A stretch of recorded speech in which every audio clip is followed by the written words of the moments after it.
Salamu alaikum wa rahmatullahi ta'ala wa barkatu masu kallon African TV faɗin duniya. Sunana coach Munzali Ali Sadiq Kofar Mazugal. Kamar yadda muke ta ba da shawara akan yadda za ku rabu da timbi, da yawa kuna ta turo wasiƙu da tambayoyi yadda za ku rabu da timbi. To yau muna ta ƙoƙari muna nuna muku yadda za ku rabu da timbi cikin kwanciyar hankali. Amma rabuwa da timbi, training kaɗai ba zai sa a rabu da timbi ba, sai an gyara abinci. Training kaɗai ba zai rabu da timbi ba, sai an gyara abinci. Musamman masu cin abinci su cika cikinsu tab akwai matsala. Dole sai an saisaita abinci, an raba ciki kashi uku. Abinci, abin sha, sannan abin iska. A yi ƙoƙari a daina cin abinci da daddare ana kwantawa. Yana ɗaya daga cikin abin da yake haifan mana da timbi. Idan aka gyara wannan, aka yi training, ba sai an sha magani ba. Da yawa mutane suna ta ƙoƙari in ƙiba ta musu yawa su ce za su sha magani domin su rame. Shan magani yana da muhimmanci, to amma akwai tashi matsalolin daga ƙarshe. Amma training in dai za a yi shi yadda ya kamata, za a rabu da timbi cikin kwanciyar hankali. Musamman wanda suke bibiyan mu, in Allah ya yarda, in dai za ku bi wannan tashar, za ta yi ƙoƙari ta taimaka muku yadda za ku rabu da timbi a ɗakin ku ba tare da kun fita wajen motsa jiki ba. Yanzu ku biyo mu. Kamar yadda na faɗa, na ce za mu ɗora. Akwai wanda za a ga cewa in za su yi wanka, timbin ya sauko wajen malafa uku, ma'ana kashi uku. A wanke nan, a wanke a nan. To in Allah ya yarda, in dai za a yi wannan training ɗin, wannan waje zai saɓe sosai. Amma duk da haka muna ba da shawara a ringa yawaita tafiya a ƙasa, a daina hawa abin hawa, a daidaita sau, keke napep, mota, babura, gwara ma keke ya fi muhimmanci akan wa'annan abubuwan. A yi ƙoƙari a ringa tafiyar ƙasa, yana taimakawa wajen rabu da timbi. A yi ƙoƙari a ringa tafiyar ƙasa, yana taimakawa sai training. To hajiya, kamar jiya abin da muka faɗa za mu kwanta, to mu kwanta.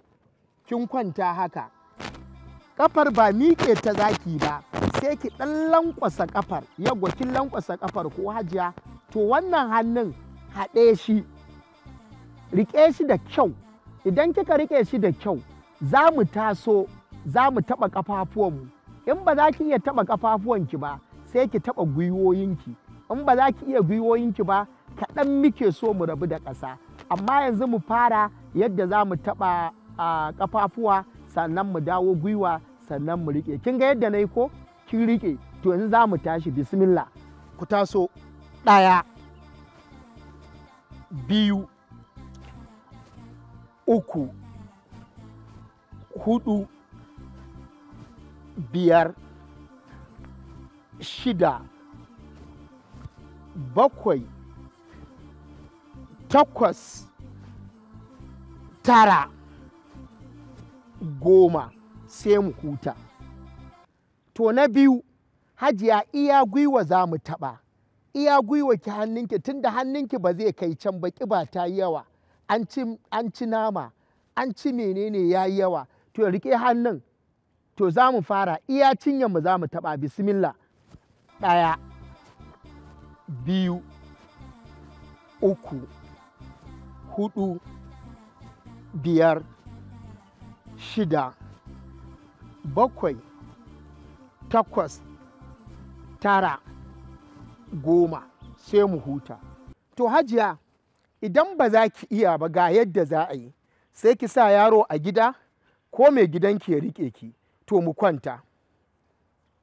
Kin ga inda kika kwanta? To shi mai gida idan ya zo, ko ya riƙe nan ƙafar, ko ya riƙe miki nan wajen, sai ya taso hannunki ya ringa taɓa kafaɗinsa. To za mu fara. To taso hajiya, taso hannunka ya taɓa kafaɗata. Kin ga ɗaya ko? Yawwa hajiya, biyu, uku, huɗu, biyar, shida, bakwai, takwas, tara, goma.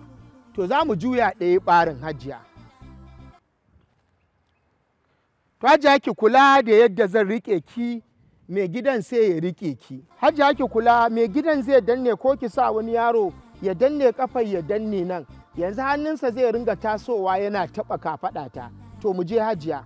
1 2 3 4 5 6 7 8 9 10. Masha Allah hajiya huta.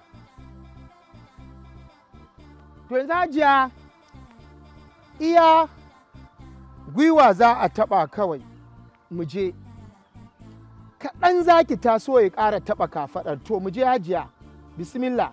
Ku taso 1 2 3 4 5 6 7 8 9 10.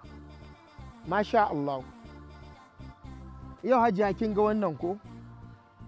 To hajiya za mu ƙara. Yanzu rike nan ɗinki. Kin rike? To za mu tafi ƙasa za mu ɗago.